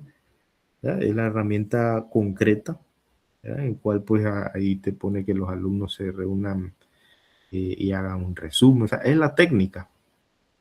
¿Ya? Entonces, esto visto de forma analógica, ¿verdad? En cómo se hace una conquista, por ejemplo, en una relación, el método, la estrategia y la técnica para diferenciar esos conceptos. Obvio que las tres se complementan y uno las menciona muy seguidamente, ¿verdad? La estrategia, las técnicas. Entonces uno a veces tiende a confundirla, ¿verdad? Pero para que se comprenda con este ejemplo, ¿verdad? Con esta analogía. De esa manera, el método sería visto de forma general. La estrategia, ¿qué plan tienes, ¿verdad? ¿Qué vas a usar? La llevas a la galería de arte, al cine, a un juego de fútbol, le gusta el fútbol. Estando allá, ¿qué vas a hacer? La técnica, puntual. Le vas a hablar de esto, de aquello, que te dé una idea, una lluvia de ideas, ¿verdad? Entonces ahí ve, ahí vamos relacionando eso con cómo se ve en el aula de clases, ¿no? Yo uso muchas analogías con los alumnos, por ejemplo, cuando damos funciones en sexto año, que a ellos se les dificulta, ¿verdad? Comprender el tema de funciones. Una función es una relación en la cual a todos los elementos del primer conjunto le corresponde uno y solo uno en el conjunto es español, el alumno lo puede recitar, se lo puede tatuar en el brazo, pero no lo comprende, lo puede memorizar, no lo comprende. Entonces, cuando usted le hace una analogía, ¿verdad? Usted dice, imagínense que en el primer óvalo de la izquierda están los varones, ¿verdad? En el óvalo de la derecha, las damas. Vamos a buscar por acá el concepto de función y relación. Aquí está. ¿Ya? El concepto de función y relación visto con un diagrama de Venn. Entonces yo le digo, cuando todos los hombres y los chicos se ríen y las chicas se ríen, lo comprenden de una vez. Digo yo, cuando todos los hombres son fieles, todos los hombres son fieles, entonces a eso se le considera una función. Pero ¿qué sucede cuando encontramos al menos uno que sea infiel? A eso se le llama simplemente una relación. Y cuente que en menos de un minuto los alumnos entienden esas dos definiciones. la relación, una regla de correspondencia entre los elementos de un primer conjunto llamado dominio y llega a un segundo conjunto llamado contradominio, donde existe una correspondencia. La función es una relación en la cual a todo elemento del primer, eso es español, pero al alumno se le complica. Pero cuando usted le hace una analogía de una vez con algo que conocen, las relaciones, la fidelidad o la infidelidad, de una vez captan y dicen, ahora sí, profe, ahora sí entendí el concepto de función y relación, ¿verdad? Entonces lo mismo pues que acabamos de hacer para entender acá lo que era el método, la estrategia y la técnica, ¿verdad? Entonces ahí, a través de una analogía. Muy bien, nótese aquí en esta imagen, allá en la universidad, ¿verdad? Donde laboro, subieron este flyer, dice que hay un curso de afianzamiento, pero me llama la atención en qué áreas se está preparando más al alumno, ¿verdad? O en qué áreas están enfocadas. Obvio que física y matemática y química, biología también, pero aquí en este flyer hicieron énfasis específicamente en 3 cosas. Número 1, matemática, ¿verdad? El alumno que va a entrar a ingeniería, matemática. Este flyer es del área allá de ingeniería, ¿verdad? En matemática. Español, que el alumno no es solo dije que la tilde y eso, no. Comprensión lectora, me imagino, ¿verdad? Que está enfocado en eso. Que el alumno lo que lea lo entienda. No solamente memorizarlo, sino entender, ¿no? Que la coma, que el punto, no nada más eso. Comprensión de lo que lee. Y aquí el tercero, que incluso hasta es más grande, ¿verdad? La letra es más grande. Métodos de estudio, ¿verdad? ¿Cómo se le afianza al alumno a hacer sus apuntes? Cómo llevar a cabo todas esas 800 páginas de teoría de materias, ¿verdad? Del área. ¿Cómo hacer para que logren comprender todo ese material? Bueno, me llama poderosamente la atención, ¿verdad? Que se hace énfasis en esas cosas. Entonces, el alumno que dice, no, matemática no es importante, y miren lo que se le hace más énfasis a la hora de entrar a una prueba de actitudes académicas en el área, por ejemplo, de ingeniería, matemática, el español, ¿verdad? Su lenguaje, comprender lo que lee, y método de estudio, que tiene que tener sus armas para estudiar. Ya, entonces ya esta semana están acabando, dice el sábado 15 de agosto. ¿Ya? Están acabando allá. Imagino que los chicos están con esa última, método de estudio, ¿no? En el área. Sábado 25 de abril al 15 de agosto del 2026. Ya vieron matemáticas y, ¿verdad? Allá pues se van a enfrentar pues con otras materias como física, química, etcétera, ¿verdad? Pero se le hizo realce a matemática, español, método de estudio. ¿Por qué es tan importante la matemática? Obviamente, ¿verdad? Importancia de la selección adecuada, seleccionar las estrategias y técnicas más apropiadas, motivar al alumno, eficacia, demuestran ser efectivas para lograr los resultados. ¿Verdad? Mantener a los estudiantes interesados y comprometidos, ¿verdad? Ahí en el Chinito encontré el otro día una bolsa de chupetas, ¿verdad? Que no es bueno, está dando el azúcar a los niños, y menos en un aula de clase, chocolate, menos. Pero encontré una bolsita de chupetas en $1.18. Y digo yo, bueno, vamos a llevar, pero vamos a incentivar al alumno para que vaya al tablero, ¿verdad? Con estos confititos. Bueno, terminaron acabándose las chupetas en esa jornada de clase, en ese día de clase, ¿verdad? Pensé que no iban a querer ir al tablero, entonces se motivaron por la chupeta, más por la chupeta que por el conocimiento que iban a aprender, pero se logró motivarlos, ¿no? Ya, entonces tampoco es que se va a hacer eso todas las clases, porque entonces se va todo el décimo ahí, ¿verdad? Bien, una de las cosas que me llama la atención que a veces la gente dice que el docente no tiene las herramientas, dice, las estrategias, que solo van por el salario, ¿verdad? Entonces dice acá al inicio de este año escolar, más de 1.300 docentes fueron trasladados por aire, mar y tierra desde regiones apartadas del país, ¿verdad? Entonces miren acá, los docentes a la derecha, ¿verdad? Con sus maletas, agarrando un avión quién sabe para dónde, ¿verdad? Que el docente no se compromete con la educación, dice. Por acá, que el docente no quiere utilizar la tecnología, dice. ¿Ya? Entonces miren esta aula, si llueve con brisa, ¿cómo hacemos ahí? ¿Verdad?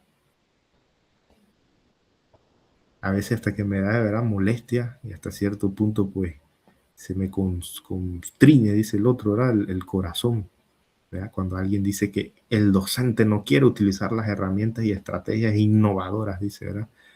Ahí los que han trabajado en área de difícil acceso, no me van a mentir, se trabaja con las uñas, porque a veces no se llega el apoyo, el recurso en el momento que debe, ¿verdad? Ya finalizando el año es que llegan las guías, los libros y eso.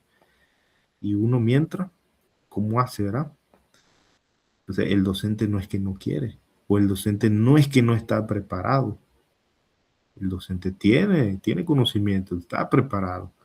A veces el sistema no apoya, el sistema no está como para que el docente avance, ¿verdad? Entonces, todo eso se trastoca y uno hasta invierte de su dinero para llevar un rotafolio, para llevar una mesa plástica, para llevar unas galletas para darle a los alumnos.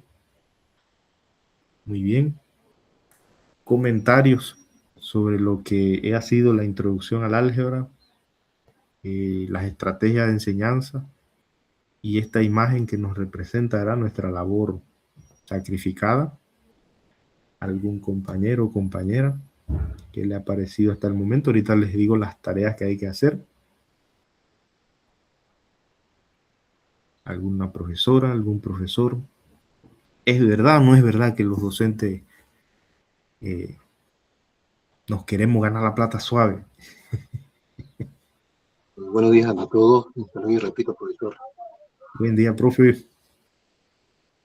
Bueno, suena como fácil, sencillo, pero realmente no es.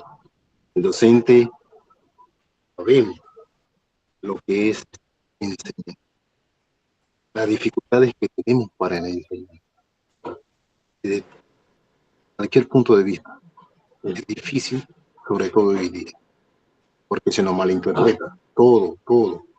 O sea, no se nos da el valor realmente que se merece. Y siempre se nos juzga. La sociedad en general siempre nos anda juzgando. Piensan que enseñar es fácil, que solamente estamos trabajando 5 o 4 horas y ya, cuando obviamente no es así. Trabajamos inclusive en casa, sacrificamos nuestra familia, como dice usted, nuestro hogar, nuestro tiempo para la enseñanza. Y el gobierno, porque hay que decirlo, no nos da la herramienta suficiente para desempeñarnos al 100%. Trabajamos con lo que tenemos y muchas veces con lo que no tenemos para poder cumplir nuestro objetivo. Este es mi punto de vista. Gracias.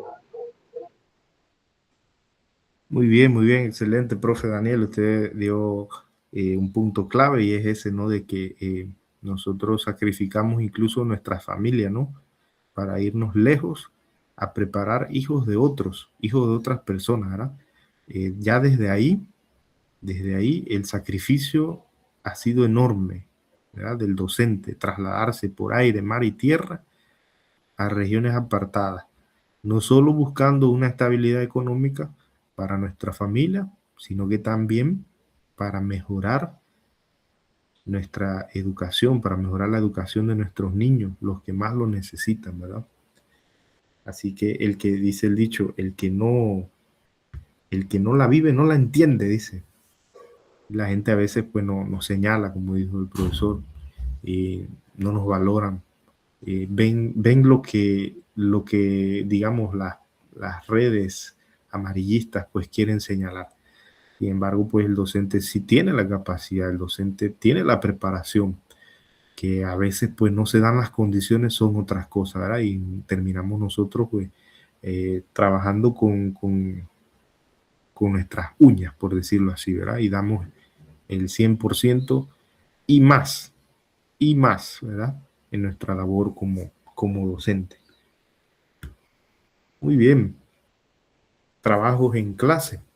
Te va a hacer un texto paralelo sobre estrategias de enseñanza y estrategias de aprendizaje. En el módulo que aparece en plataforma, ahí aparece ese contenido, ¿verdad? Usted va a hacer su texto paralelo, su comparación allí de esos dos conceptos. Tiene hasta el 30 de agosto. Y la otra asignación, ¿verdad? Explicar e ilustrar de forma didáctica y breve, ¿verdad? Estos materiales que se dan en la enseñanza, ¿verdad? De temas algebraicos, tipo juego, ¿no? Tarjeta algebraica. O sea, que usted le va a incluir una imagen alusiva y de en qué consiste este material didáctico. Tarjeta algebraica, carrera algebraica, dominó, ruedas, bingo, dados, bloque algebraico. Por ejemplo, este dominó algebraico que lo vi esta semana, en la semana de la matemática, que este año pues se ha dispuesto que era en agosto. Y los chicos jugando con el dominó. Al inicio estaban reacios, no querían, porque decían, profe, ¿dónde están los números? Dice, pero resulta que lo que había era ecuaciones. Por ejemplo, esta ecuacióncita que está aquí dice x menos 2 igual a menos 3. Esa casilla debe ir con su respuesta. Esa ecuación va con su respuesta. X es menos 1. ¿Ya? Entonces, ¿qué tenían que hacer? Resolver ecuaciones de primer grado bien sencillitas para saber qué ficha se podía unir con otra, ¿no? Y al final, así como en dominó, el que quedaba sin ficha era el que ganaba. Entonces, este es un dominó algebraico. Un recurso, no tiene tecnología, lo podemos usar en cualquier lugar, siempre y cuando pues se sepan las reglas y el alumno, en este caso, de octavo grado, sepa resolver ecuaciones sencillas. Ese es el dominó algebraico. Entonces, de colocarle la imagen y investigar sobre él, ¿no? Cuáles son sus reglas, ahí explicar e ilustrarlo. Muy bien, esa es una actividad, 2 actividades de esta semana. Hay otra. Vamos a ver aquí en plataforma, el texto paralelo y la asignación 1, investigación. Hay otra que dice trabajo en clase 2. Presentar en PowerPoint. Bueno, más que presentar y más que PowerPoint, lo puede hacer en cualquier otra herramienta, sea notebook, sea Prezi, Google Slide, o sea, cualquier herramienta. Ahora no lo vamos a acercar, no tiene que presentarla, solamente realizarla. Ahora sobre el uso de un método de enseñanza usando un tema de álgebra. Para ello debe leer el módulo, ¿no? Para ver los distintos métodos que aparecen allí. Dentro de esos métodos de enseñanza está el método deductivo, el método inductivo. Estos métodos aparecen, ya le digo en qué página específicamente, en la página 9 del módulo, después de la tabla de clasificación de estrategias. En la página 9 del módulo aparecen los métodos de enseñanza. Método deductivo, ¿verdad? En el cual usted va de lo general a lo particular. Inductivo, que es al revés, de lo particular a lo general. El método heurístico, página 10, donde se incita al alumno a comprender antes que a fijar el conocimiento. El método 4, que es el algorítmico, ahí mismo en la página 10 del módulo. Método demostrativo. Con esos 5 métodos, ¿verdad? Usted elige uno de esos 5 métodos para lo que es pues hacer su presentación. Y use un tema de álgebra cualquiera. Cualquier tema de álgebra. Ahora, si usted es docente de primaria, o sea, que usted no es matemático, específicamente matemático, usted puede utilizar un tema sencillito que usted domine, que usted entienda en lo que es su área, ¿no? Si es primaria, del área de matemática. Específicamente álgebra no, porque no se da álgebra así tan fuerte en primaria, pero si lo puede enfocar a un tema matemático, ¿ya? Utilizando uno de esos métodos que mencioné, que están en la página 9 y 10 del módulo, ¿ya? Entonces usted no tiene que grabarse ni nada, solamente usted en una presentación. Si usted quiere utilizar IA, no hay problema. La idea es que a usted le quede un recurso, ¿verdad?, de un método aplicado a un tema de matemática. Aquí por encimita hablaba del método deductivo, que usted va de lo general a lo particular. Por ejemplo, cuando se le da al alumno el teorema de Pitágoras, usted le dice, este es el teorema de Pitágoras, y vamos a resolver 7 problemas particulares. Ya te va de lo general a lo particular, a lo específico. El método inductivo es al revés. Usted hace que descubran el teorema de Pitágoras. ¿Cómo así? En el tablero, ¿verdad?, uno coloca el triángulo de medidas 3, 4, 5 y les dice, vamos a armar el cuadrado en cada lado del triángulo. De repente, vamos con este otro triángulo, medidas tal, tal, tal, y vamos a armar los cuadrados. Entonces el alumno va a encontrar que el cuadrado de la hipotenusa siempre va a ser el cuadrado de los catetos, ¿ya? Entonces va de un ejemplo particular y llega a deducir la fórmula, la generalización, el a cuadrado más b cuadrado es igual a c cuadrado, ¿ya? Llega a la fórmula, a la forma general. El heurístico, cuando usted incita al alumno a comprender antes que a fijarse, parece un poco al inductivo. Pero en el heurístico, por ejemplo, usted empieza, pues, por decir algo. ¿Por qué 5 elevado a 0 es 1? Entonces ellos empiezan como a meterse en eso, a tratar de resolver, intercambiar, apoyar, debatir, hasta que encuentran que, bueno, todo el número elevado a 0 es porque resulta de una cociente de potencia de igual base, en el cual ambos exponentes tenían la misma, ambas potencias tenían el mismo exponente, y por eso cuando se restaban daba 0, y por eso todo elevado a 0 es 1. Entonces llegan de algo, pues, particular, parecido a lo que es el inductivo, nada más que se incita, pues, a que el alumno comprenda, ¿no? El algorítmico, en álgebra hay bastante, ¿no? Por ejemplo, el algoritmo de división algebraica es una serie de pasos, ¿ya? Se ordena el dividendo, se ordena el divisor. Paso 2, se divide el primer elemento del dividendo, el primer elemento del divisor. Paso 4, ¿ya? Método algorítmico a través de pasos. Método demostrativo. Ese lo usamos mucho en matemática en quinto año, ¿ah? Por ejemplo, en demostraciones en trigonometría.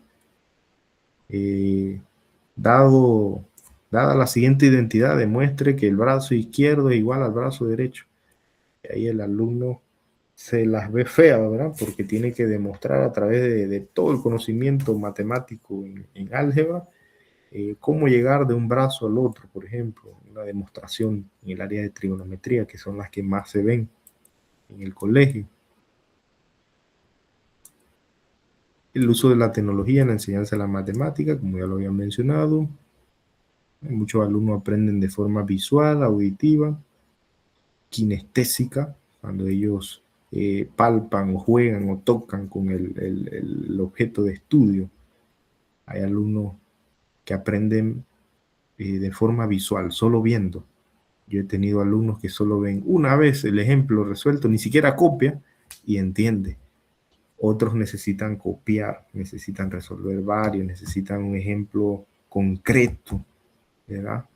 En el cual, pues, logren manipular, por ejemplo, en GeoGebra, que uno habla de que un punto que se mueve en una curva, y el alumno se lo dice, pero dice el alumno, no entiendo, profe, ¿cómo así?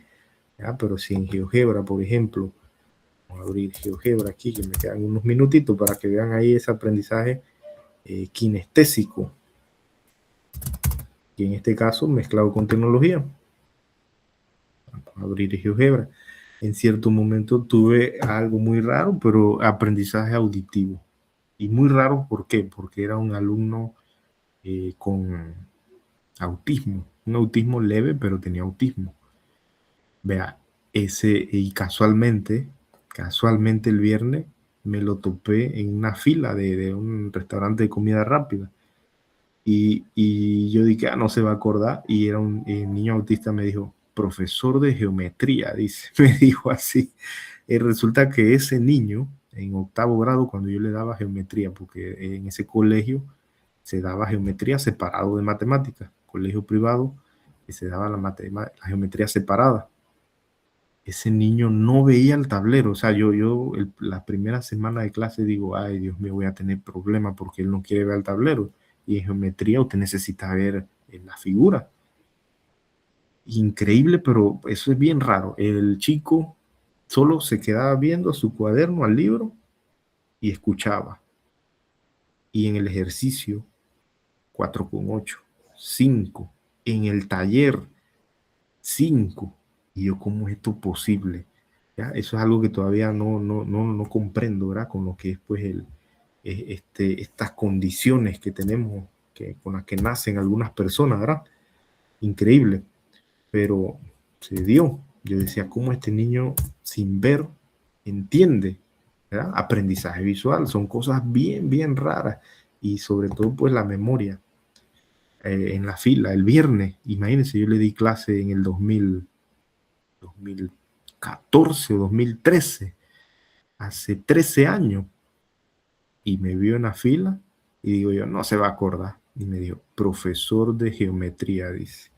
Increíble, increíble. Esta semana lo vi. Ajá, les decía que el aprendizaje kinestésico, punto en el objeto, ¿verdad? Un objeto que se mueve. Entonces, si usted le dice, Pedrito, venga acá, vamos a que usted vea cómo se mueve el punto a través de la curva. ¿Ya? Entonces, Pedrito agarra el mouse y ahí, proyectándose eso en el tablero, observa el concepto que le había dicho, ¿no? En este caso, por ejemplo, un punto que se mueve en un objeto, en una curva. ¿Ya? No basta con que lo vea dibujado, no basta con que lo oiga. Ese alumno, ese necesita un aprendizaje kinestésico, como dice acá, ¿verdad? Proponer actividades prácticas, experimentos, proyectos, manuales que permitan al estudiante manipular, ver el movimiento. ¿Ya? El aprendizaje kinestésico.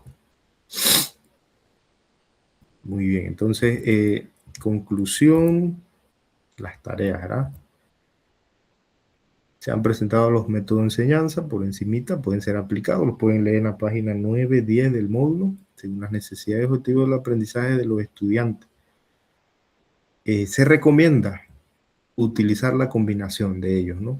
A veces uno está dando clase y utiliza diversos métodos, pero a uno se le olvida. O sea, uno los utiliza, pero que sepa específicamente el nombre, a veces uno se le olvida. Por ejemplo, cuando uno empieza con la fórmula y resuelve problemas, ahí está con su método deductivo, ¿verdad? De lo general a lo particular. Y a veces combinamos otros métodos, ¿verdad? Entonces, sí los utilizamos, nada más que a veces pues no sabemos o no nos acordamos de los nombres. Pero de que usamos métodos, estrategias de enseñanza, claro que sí. Ahí están las mismas tareas, ¿verdad?, que les había mencionado. Muy bien, nos vemos en 15 días.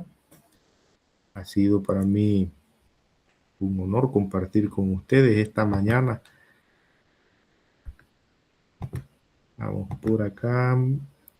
Se me ha desactivado la cámara. Ahora sí. Profe, buenos días. Tengo una consulta, profe. Ajá, dígame, profe. Profe, en cuanto a la tarea de presentación, Ajá. si escojo el método deductivo, ¿solamente expongo el método deductivo y no lo demás, o tengo que trabajar los tres? No, puede ser uno solo. Uno solo. Y cuando dice presentar en un PowerPoint, no lo tienen que presentar ni grabarse. Solamente hacen el recurso. Y Sí, subirlo a la plataforma. exactamente. Y puede Ok, ser en cualquier otra herramienta, no necesariamente PowerPoint. ok, listo, gracias. Bien, bien. Así es. Listo. Que tengan un bonito domingo. Que de esta semana y que todo salga bien en esta semana. Bendiciones. Bendiciones, profesor. Bendiciones, profe.